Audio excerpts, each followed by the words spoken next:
열릴 때는 찌는 듯한 그런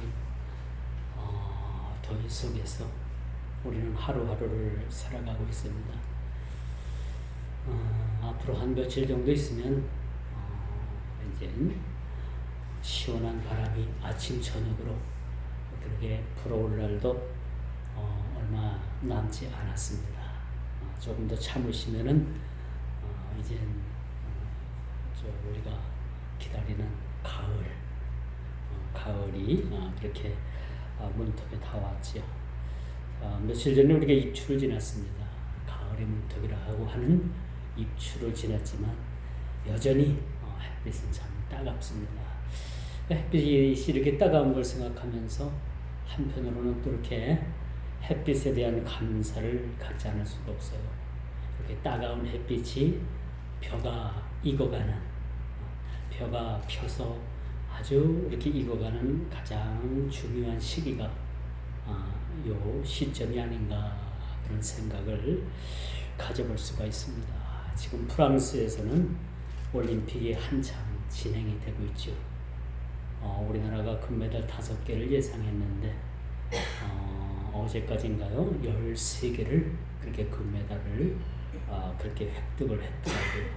참 이것은 우리나라가 참 못 사는 나라에서 조금 이제 중간 정도 궤도국을 지나서 선진국으로 진입한 하나의 증거이기도 하다라는 그런 생각을 가져봐요. 이렇게 올림픽이 열리고 금메달을 따고 많은 선수들이 이렇게 환호를 하고 기뻐하는 와중에도 저와 여러분들이 그 프랑스 올림픽 개막식을 보신 분들은 다들 아시겠지만은 이 올림픽 중에서 가장 혐오스러운 개막식을 그렇게 진행했다라고 해도 참 그것이 틀린 말은 아닌 것 같습니다. 여러분 보시다시피 그 개막식에서 얼마나 많은 그런 그 퍼포먼스를 통해서 기독교 교회를 그렇게 혐오스럽게 그렇게 그들이 만들어놨는가라는 것에 대해서는 참 유감스러운 일이 아닐 수가 없었습니다. 이 개막식을 보면요, 오늘날 기독교는 세상 사람들에게 어떤 모습으로 비춰줘야 될까? 과연 그들에게 어떤 모습으로 우리 교회들이 비춰졌길래 그들이 그러한 개막식에서 그런 행사를 할 수밖에 없었을까? 그런 걸 우리가 한번 생각해 봐야 됩니다. 거기서 가장 두드러진 것이 성만찬을 빙자한, 그렇죠? 성만찬을 빙자해가지고 그들이 하나의 어떠한 그런 모습을 보여줬는데 그것은 가증하기가 아주 그지없었어요. 성만찬을 어찌 그렇게 비유를 합니까? 그리고 그렇게 동성애를 아주 공식적으로 그렇게 표방하기 위해서 그렇게 그런 행사를 했다는 것 너무나도 참 끔찍한 일이 아닐 수가 없다라는 생각을 가져봐요. 그리고 세느강을 그렇게 휘젓고 다니는 그런 청록색 말을 여러분들이 보셨을 겁니다. 이건 마지막 때 7인 가운데 4개째 떼어지는 인에 청황색 말이 등장을 하게 되는 거죠. 그것을 그들은 연출을 했습니다. 그리고 많은 그런 내용 중에는 기독교를 폄하하고 기독교의 모든 사상을 그렇게 아주 모독하는 일들이 그날 개막식에서 보여줬죠. 참 그걸 생각하면서 이게 우리가 마지막 때에 우리가 서 있는 그런 자리는 아닌가 그런 생각을 저는 해봤습니다. 여러분 이것은요 이 기독교에 대해서 우리 교회에 대해서 모독을 넘어서서 하나님에 대한 모독이다. 너희가 성전에 가증한 것이 선 것을 보거든 너희가 때가 이른 줄 알라라고 그렇게 성경은 우리들에게 마지막 때를 말해주고 있잖아요. 그리고 실질적으로 이 성전에 돼지 피가 그렇게 뿌려졌잖아요. 이건 하나님을 절대적으로 모독하고 하나님의 이름을 이른바 망령되게 이루는 일들이 세계 역사 속에서 그것이 드러났다라는 겁니다. 이번 올림픽을 보면서 이젠 우리가 깨어 있어야 될 때구나. 이젠 점점점 우리에게 가까운 그런 우리의 삶이 다가오고 있구나. 저는 세대주의자도 아니고 종말론자주의자도 아닙니다. 그러나 우리가 피부로 느끼고 이 세계 역사가 그렇게 하나하나 조명되는 그런 상황을 보면서 이런 때를 우리가 피부로 느끼지 아니할 수가 없다라는 생각을 가져봅니다. 참 이런 일들을 통해서 하나님의 염려는 백성들이 이런 사탄의 우상에 빠진 일들에 대해서 염려하셨습니다. 하나님의 염려는 뭡니까? 이스라엘 백성들을 400년 동안에 그 애굽에서 종살이하고 그들을 광야로 그렇게 인도한 하나님의 가장 큰 염려는 무엇이었느냐?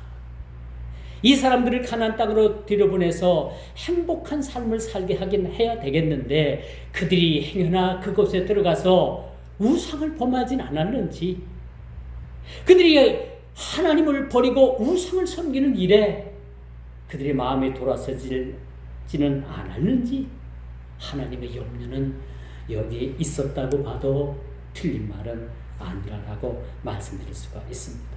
그래서 지혜자는요, 근심은 심령을 상하게 하느니라. 우리가 요즘 뭘 갖고 근심을 합니까? 먹고 사는 문제를 가지고 근심하는 사람들이 많이 없을 거예요. 이미 이제 생활 수준은 많이 올라와 있기 때문에. 그렇죠? 여러분, 근심 걱정이 뭡니까? 어떻게 하면 우리가 신앙생활 잘 할까? 그렇죠? 어떻게 하면 우리가 하나님 마음에 드는 그런 삶을 살아갈까?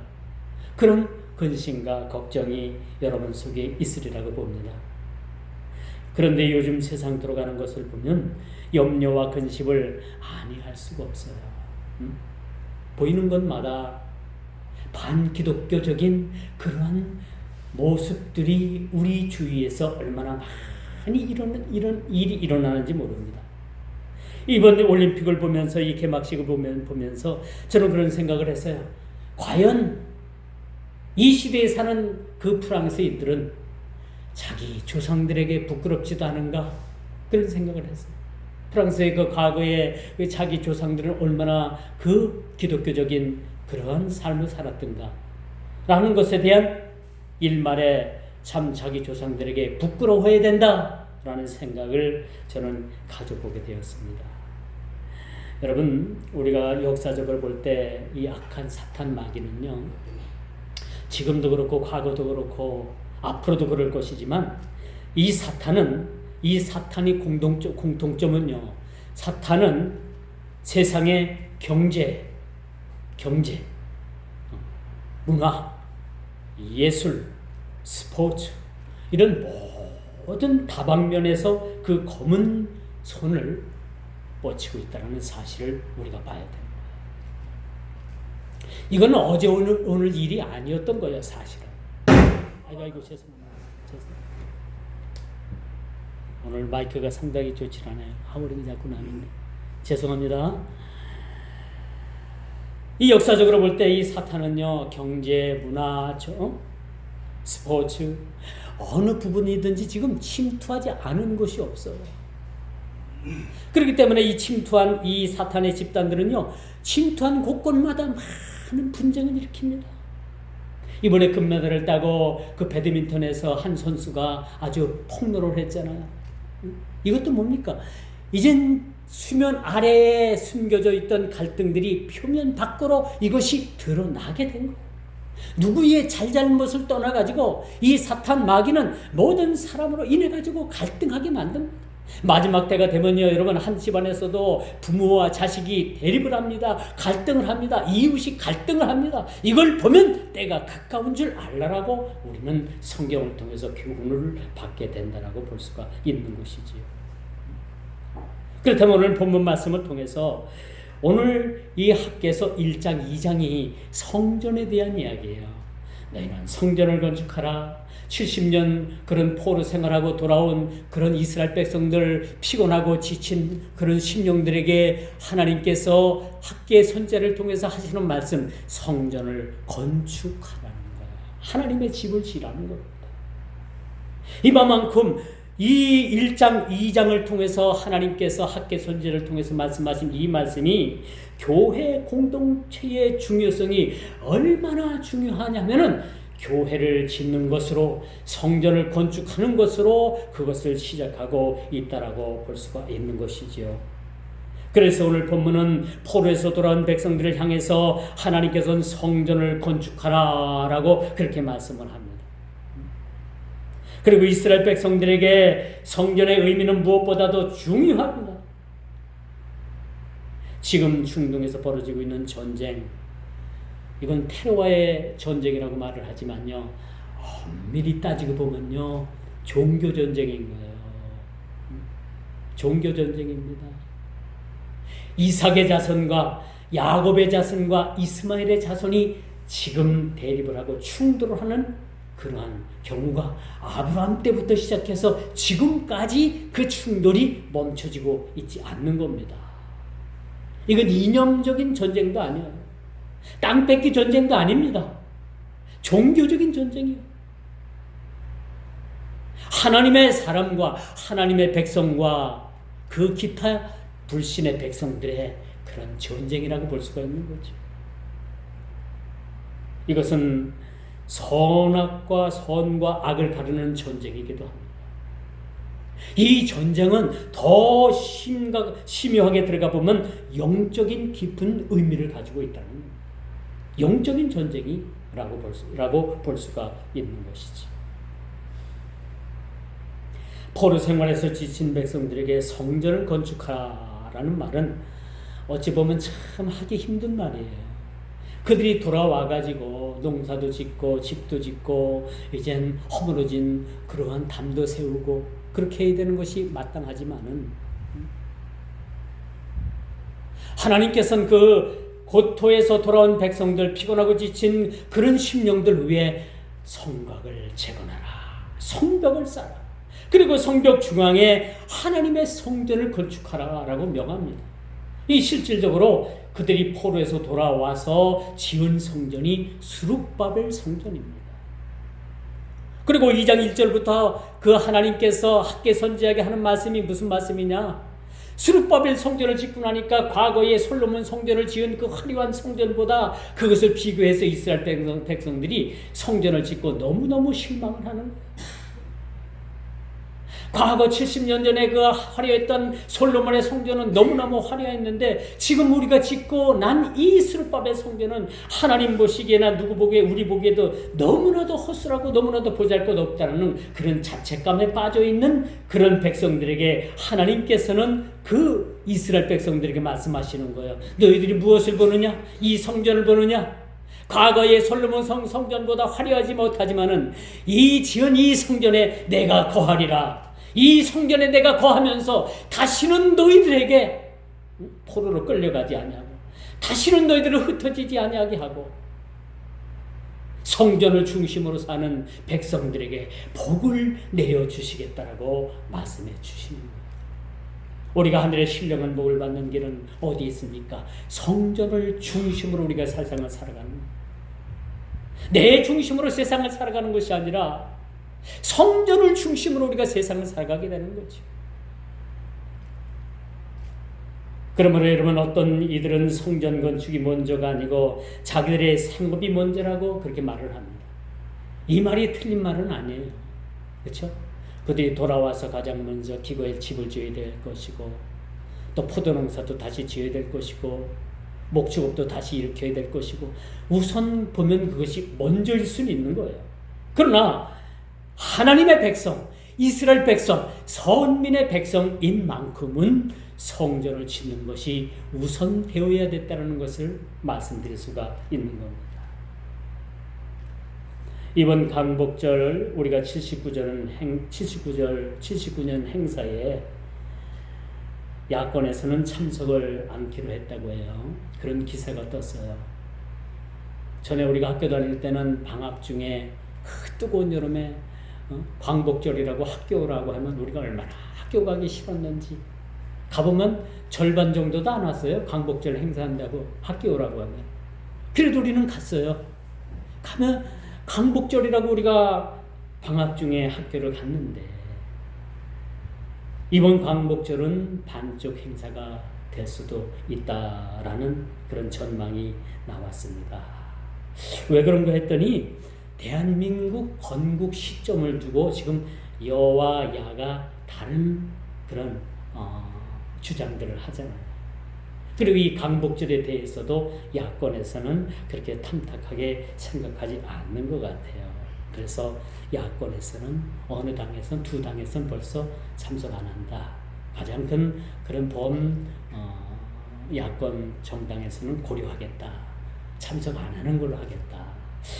자, 그래서 이건 우리가 광복을 맞이하고 행사를 하는 건 정치를 떠나서, 그렇죠? 이념을 떠나서 우리가 모두가 축하하고, 우리가 1945년 8월 15일 날 그렇게 광복이 됐는데, 대한민국이 광복이 되고, 그 36년 동안에 억눌렸던 그런 우리 조선이 해방이 되고 다시 나라가 세워지고 건국이 되어지고 해방을 맞은 그런 날을 기념하는 날인데 참 이게 정치적으로 너무나도 이것이 좀 색이 짙다 보니까 이런 상황이 좀 올해는 오는 것 같아요. 참 우리는 이런 일들을 위해서 우리가 여를 위해서도 우리가 기도해 줘야 되고 야당을 위해서도 우리가 기도해 줘야 되고 참 나라 민족을 위해서 우리가 기도해 줘야 된다라는 생각을 갖지 않을 수가 없습니다. 우리가 지금까지 지켜온 이 광복절이 방언적 행사로 우리가 치러져야 되겠습니까? 오랜 세월 피곤하고 지친 백성들에게 이스라엘 백성들에게 성전 건축의 의미가 무엇이었습니까? 라는 것을 오늘 본문은 우리에게 말해주고 있어요. 이스라엘 백성들에게는 자신들의 의식주 문제보다도 더 가장 중요한 그 자체가 무엇이었느냐? 성전 건축이었던 거예요. 이 성전은 하나님께서 임하시는 곳입니다. 하나님께서 어디 계신다고요? 성전에 계십니다. 하나님은 영으로 성전에 계시는 거예요. 힘들고 어려운 상황이지만 성전 건축은 이스라엘 백성들의 정체성을 재확인하기 위한 작업이었다라고 볼 수가 있는 겁니다. 왜 그들에게 힘든 백성들에게 그렇게 고통에서 돌아온 지 얼마 되지 않는 백성들에게 그들에게 그렇게 무거운 짐을 지어줄 수밖에 없을 정도로 성전 건축을 하나님께서 요구하셨는가? 성전 건축이라는 것은요, 그 의미는 이스라엘 백성들이 이젠 70년 동안에 자신들의 정체성을 다 잃어버리고 하나님의 백성이라고 하지만은 그들에게 있어서는 정체성이 완전히 사라진 상황이었다고 볼 수가 있습니다.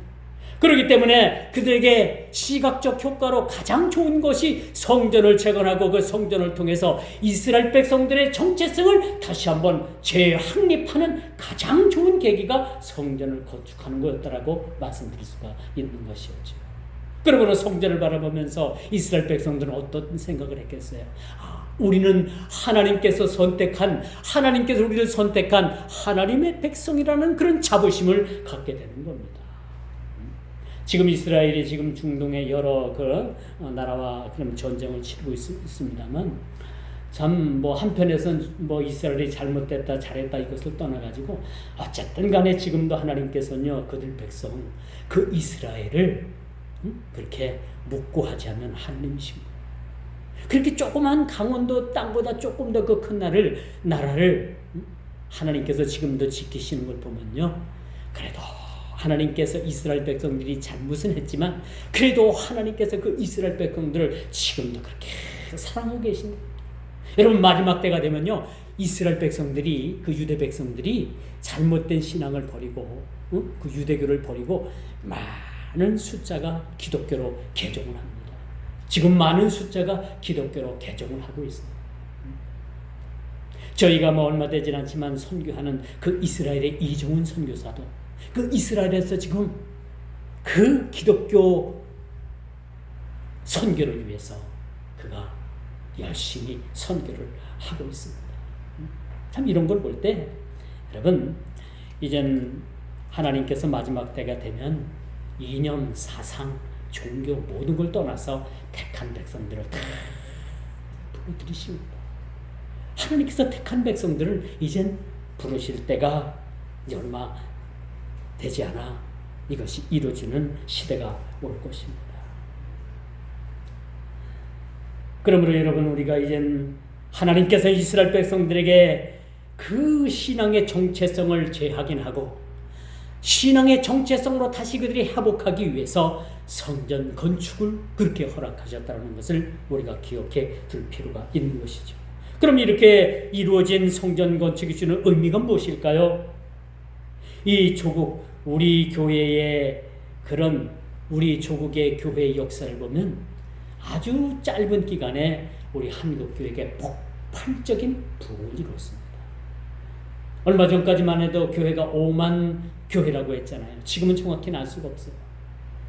이렇게 짧은 기간에 폭발적인 교회를 하나님께서 허락하신 것은 여러분, 이 나라 민족을 하나님께서 불쌍히 여기십니다. 그렇게 하나님께서 이 나라 민족을 통해서 기도하게 하셨고, 이 나라 민족을 통해서 하나님께서는 날마다 무릎 꿇는 백성들이 그렇게 성전을 향해서, 교회를 향해서 그렇게 기도하는 백성들이 있었기 때문에 하나님께서는 이런 부흥의 역사를 이뤘다라고 말씀드릴 수가 있는 겁니다. 그래도 하나님께서는 이 나라를 불쌍히 여기셔서 그래도 망하는 길로 가지는 않게 하시는 것 같아요. 그렇죠? 지금 보면 참 세상이 어떻게 돌아갈는지 참 염려스럽긴 하지만은 그래도 이 나라 민족이 하나님 앞에 희망이 있는 것은요, 기도하는 백성이 있었습니다. 하나님께 무릎 꿇는 백성들이 있었기 때문에 가능한 사실이었습니다. 그리고 기도하는 의인 10명이 아직은 대한민국에 있는 것으로 보여집니다. 여러분, 소돔과 고모라 성이 왜 망했다고 생각을 합니까?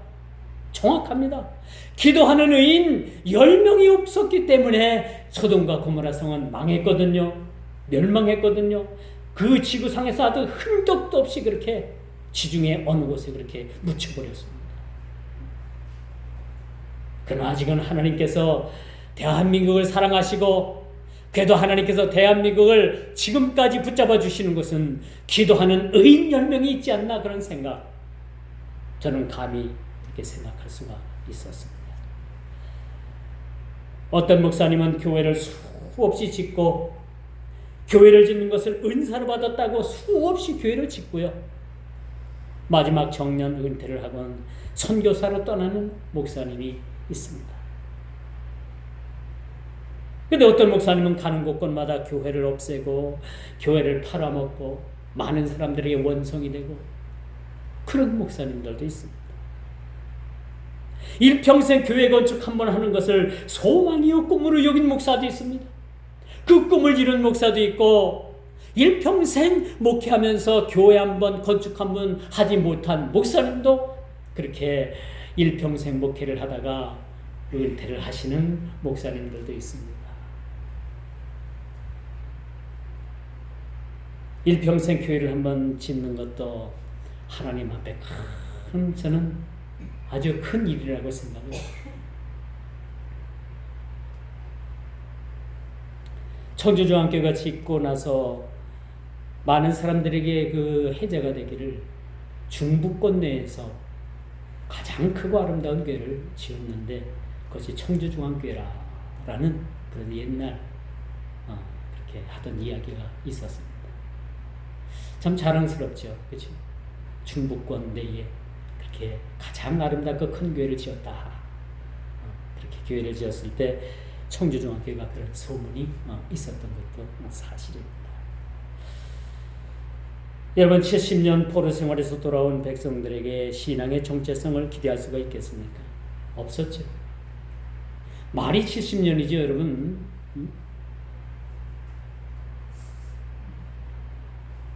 70년이라는 세월 속에서 그들은 하나님을 까마득하게 사실은 다 잃어버린 거예요. 자신들이 하나님의 백성인지 다 다 잃어버린 겁니다. 그런 상황에서 그들이 다시 고국으로 돌아왔을 때 그들에게 신앙의 정체성을 기대할 수가 있었겠는가? 없었던 거죠. 불가능한 일입니다. 그러므로 그들에게 가장 중요한 일은 성전 건축을 통해서 신앙이 다시 회복되어지는 것.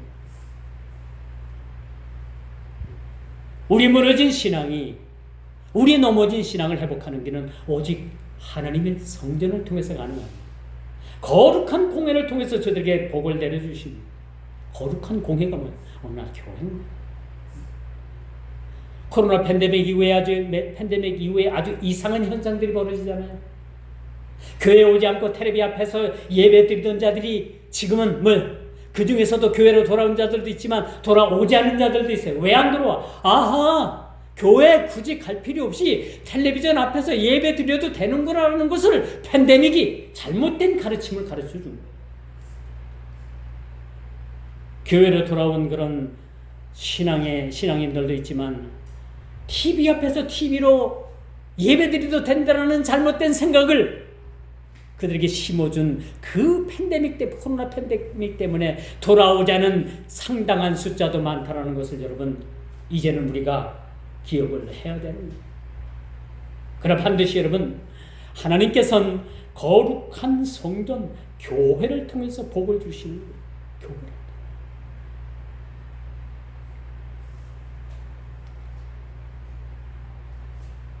그들이 다시 회복하는 길은 성전을 중심으로 다시 모이는 겁니다. 왜 하나님께서 성전을 지으라고 할까요? 그들에게 있어서는 성전이 중심이 되어야 되는 거예요. 성전에 누가 계신다고요? 하나님께서 계시는 겁니다. 그러면 우리 개혁주의의 모토가 뭐예요? 장로교 개혁주의의 모토가 뭡니까? 하나님 중심, 말씀 중심이 되어야 되는 거예요. 그렇죠? 교회가 목사 중심이 아니에요. 그렇죠? 교회는 하나님 중심이 되어야 되고 말씀 중심, 즉 예수 그리스도의 중심이 되어야 되는 것이 교회의 그런 모토가 되어지는 겁니다. 이제 마지막 세 번째입니다. 21세기의 교회의 역할은 그럼 어떻게 되어야 되느냐? 수르바벨 성전이 세워지고 오늘날 이 대한민국에 수많은 교회들이 있습니다. 전 세계적으로 볼 때도 많은 교회들이 있어요. 그렇다면 오늘 21세기의 우리의 교회의 역할이 무엇인가라는 것을 우리가 한번 생각해 봐야 되는 거죠. 오직 이스라엘 백성들이 다시 시온을 회복하는 길은 성전을 통해서 하나가 된다는 것을 그들이 깨달아 알게 된 것이죠. 오늘날 21세기에 사는 저들도 마찬가지입니다. 꼭 교회여야만 돼? 꼭 주일날 교회만 나가야만 돼? 아닙니다. 나오셔야만 됩니다. 교회를 중심으로 모여야 됩니다. 그래야지만이 우리의 허물어졌던 신앙이 다시 한번 회복되어질 수 있는 그러한 발판이 마련되어진다고 말씀드릴 수가 있는 것입니다. 그러면 오늘 학계 선지자의 동료로 한 달 동안 세워진 이 성전은 솔로몬 성전과 비교할 때 너무나도 보잘것이 없었어요. 2장 1절부터 하는 말이 바로 하나님께서 이 성전을 너희들이 보느냐? 너무나도 이것이 좀 솔로몬 성전과 비교할 수 없이 너무나도 형편없는 것은 아니냐? 그렇게 말씀하신 이후에 아니다. 성전은 내가 거하는 것이다. 성전은 하나님께서 거하는 것이다. 너희가 성전으로 나오고 교회로 나오면 살고 너희들이 세상에 나가면 죽는다는 것을 오늘 우리에게 교훈을 주고 있는 것입니다. 우리가 교회를 멀리하게 되면요 세상 세파에 또 내려가게끔 돼 있는 거예요. 교회를 사랑하지 않으면요 그 반면에 세상을 사랑하게끔 돼 있는 거예요. 나는 교회도 사랑하지 않고 세상도 사랑하지 않아. 아니에요. 이건 말이 되지 않습니다. 교회를 사랑하지 않으면, 우리 하나님을 사랑하지 않으면 반드시 세상을 사랑하게끔 되어 있다는 거죠. 그리고 교회를 사랑하지 않고 교회를 떠나면 어디로 또 내려가느냐? 세상을 향해서 세상 세파로 또 내려갈 수밖에 없다라는 것은 우리가 너무나도 잘 아는 사실입니다.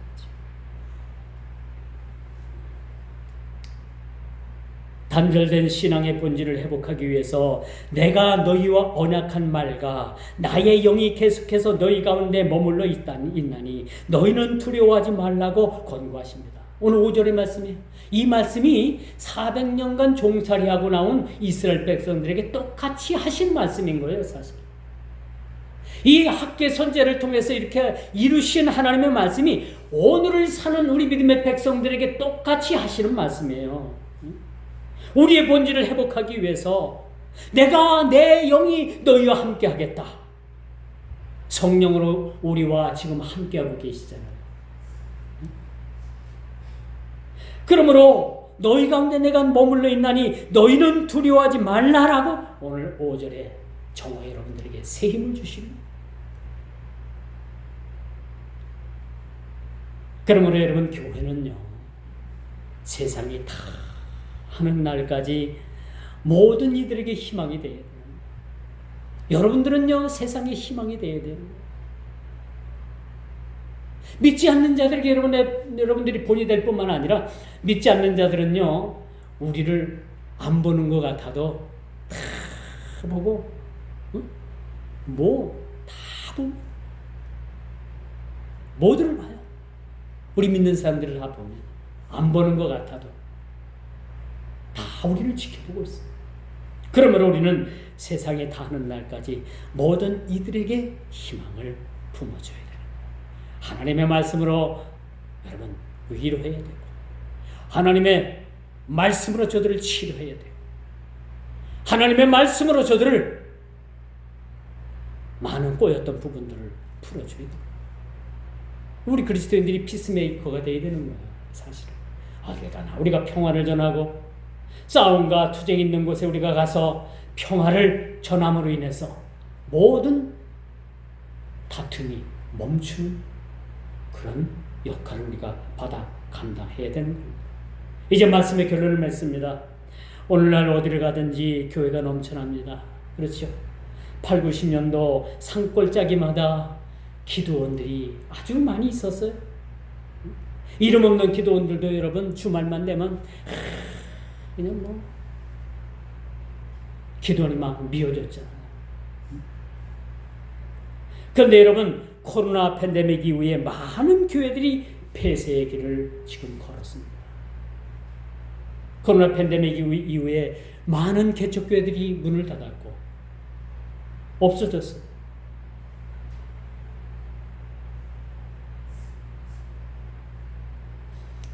얼마 전 공신력 있는 기관에서 여러분 조사를 했는데, 우리 국민 전체를 대상으로 놓고 조사를 했어요. 당신은 종교가 있느냐? 그 첫 번째. 당신은 종교가 있습니까? 그 첫 번째 물음에 40%가 나는 종교가 없습니다. 무교입니다. 라는 이야기를 했대요. 그런 설문조사가 나왔습니다. 나머지 60%는 기독교, 불교, 유교, 천주교 다 나눠진 숫자라고 봐야 되겠죠. 심각한 겁니다. 그 절반 정도가 자신은 무교라 라는 그런 이야기를 했다는 이야기를 듣고서 앞으로 우리 교회의 대안이 뭘까? 여러분, 요즘 교회 부흥된다는 교회들은요, 새신자에 의해서 부흥되고 새신자에 의해서 교인수가 불어나는 것보다 수평적인 이동입니다. 이 교회에서 저 교회로 가고 저 교회에서 저 교회로 가고, 어떤 교회는 이것이 지금 공통적으로 이루어지는 현상이에요. 쏠림 현상이 지금 일어나고 있습니다. 새로운 초신자들, 새신자들이 교회에 가뭄에 콩나듯 한답니다. 거의 없다고 합니다.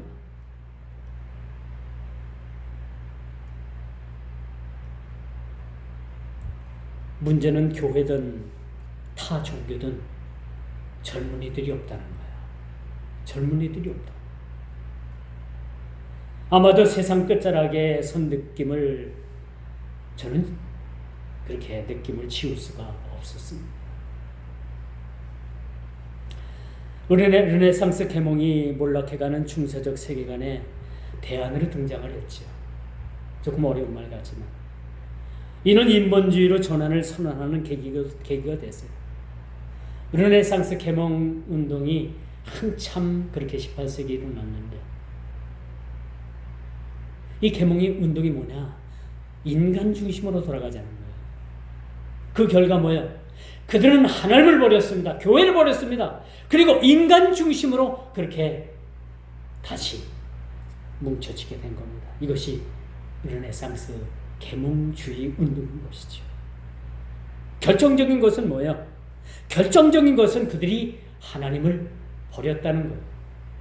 그리고 유럽이 급속도로 교회가 쇠락해가는 그런 결과를 맞이했다는 사실을 우리는 보게 되는 것입니다.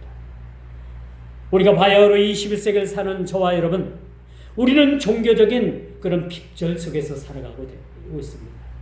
교회는 많이 있지만은 우리는 그런 신앙의 핍절, 그런 목마름, 그런 속에서 우리가 살아가고 있습니다. 말씀이 없어서 망하는 것이 결코 아닙니다. 말씀이 없어서 망하는 것이 아니라 많은 사람들이 말씀에 관심을 두지 아니하고 세상에 관심을 두기 때문에 이제는 망할 수밖에 없는 그런 상황이 시시각각으로 그렇게 다가오고 있음도 우리는 느껴야 된다는 사실입니다. 이것은 비극입니다. 우리 사람들의 이 무관심, 이것은 비극인 거예요. 하나님의 가장 큰 형벌이 무엇이냐? 여러분 뭐라고 생각을 합니까? 하나님의 무관심인 거예요. 예를 들어서 A라는 사람을 하나님께서 관심을 두지 않아 밥을 먹든 잠을 자든 관심을 하나님께서 안 두시는 거예요. 이건 뭡니까? 저주예요, 저주. 차라리 없이 사는 건 괜찮아요. 남보다 조금 못한 거 괜찮아요. 남보다 좀 못난 거 괜찮아요. 그런 상황에서 하나님의 관심의 대상이 된다면 그는 행복한 사람이에요. 그러나 하나님의 가장 큰 저주가 뭐냐? 하나님께서 관심을 두지 않는 거예요. 밥을 먹든 잠을 자든 일을 하든 하나님은 관심을 두지 않아. 그 사람은 어떤 사람이요? 저주받은 사람이야. 일명 저주받은 사람이 그런 사람인 거예요. 몹쓸병에 걸린 것이 하나님의 저주가 아니라 온통 하나님께서 관심을 두지 않는 것이 가장 큰 저주입니다.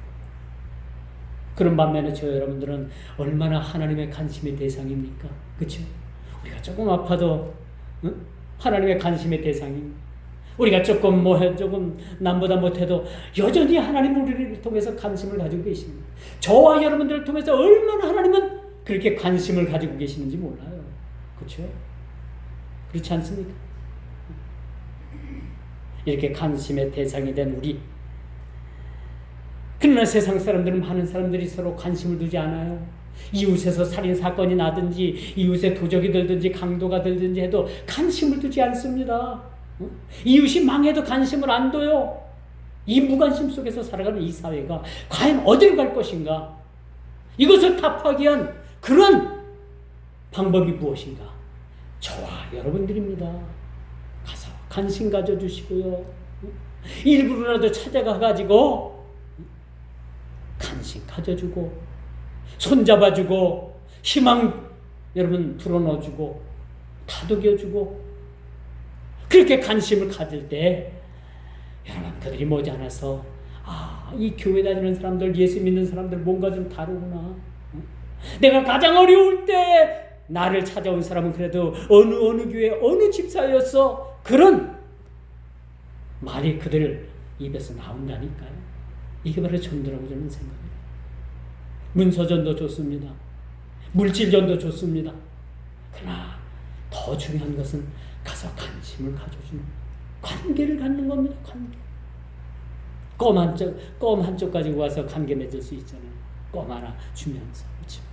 관심 여러분 얼마든지 가질 수가 있어요.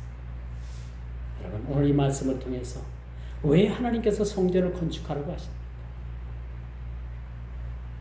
왜 하나님의 성전이 이만큼 중요한가?